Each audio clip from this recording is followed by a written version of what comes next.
Now we are going to celebrate the Liberation Day. The Indian Liberation Day is 15th August.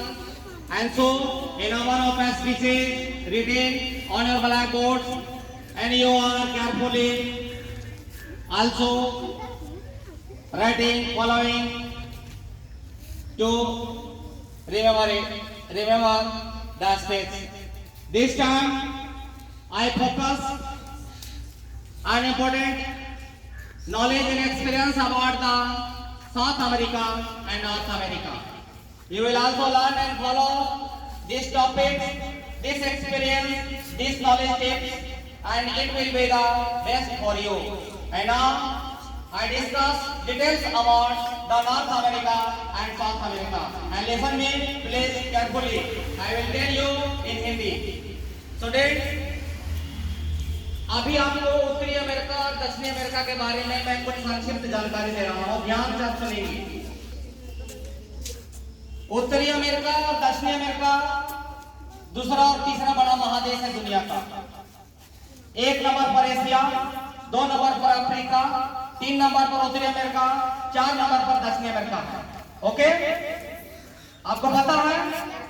कितने बच्चों को पता है? आप क्या करिए?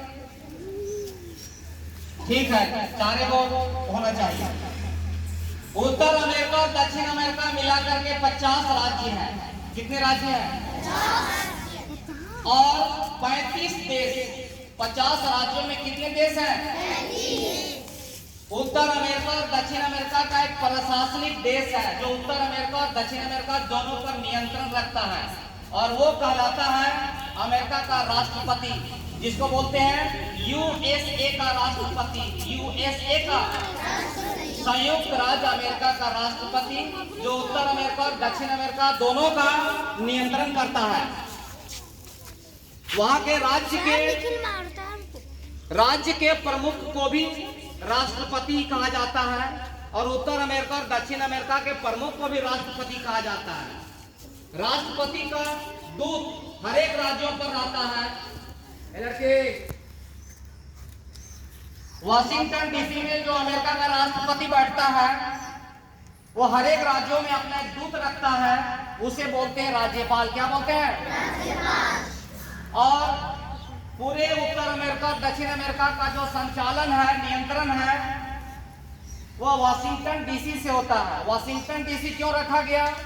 अमेरिका का पहला प्रजातांत्रिक राष्ट्रपति निर्वाचित हुए थे, उनका नाम था जॉर्ज वाशिंगटन। क्या नाम था? उन्हीं के नाम से उस शहर का नाम वाशिंगटन रखा गया है। तो आप समझ गए पूरे अमेरिका में कितने देश हैं? कितने देश हैं? राज्य कितने हैं? 35। यही जानना जरूरी है। और दोनों अमेरिका का, और जो अमेरिका का जो राष्ट्रपति है दोनों अमेरिका का, वह प्रशासनिक, सैन्य, अंतरिक्ष, विज्ञान प्रौद्योगिकी और मुद्रा और विदेश नीति, ये जिम्मे है अमेरिका के राष्ट्रपति का। लेकिन जिस तरह से इन दिनों बातें चल रही है अमेरिका में, ब्राजील का जो राष्ट्रपति है डी सिल्वा, वह खुलेआम डोनाल्ड ट्रंप की आलोचना कर रहा है। वह बोलता है कि डोनाल्ड ट्रंप से बात करने से अच्छा हम मोदी से बात करें। इसका मतलब सीधा है कि अमेरिका का संघीय ढांचा कमजोर हो रहा है। भारत में भी संघीय शासन व्यवस्था है, अमेरिका में भी है, लेकिन वहां इस तरह से डी सिल्वा का बोलना अमेरिकी संघीय गणराज्य की कमजोरी को दिखाता है। तो आप मुख्य रूप से याद रखेंगे, अमेरिका में कुल देशों की संख्या, राज्यों की संख्या, पूरे अमेरिका का प्रमुख अमेरिका का राष्ट्रपति होता है। अमेरिका का। Thank you.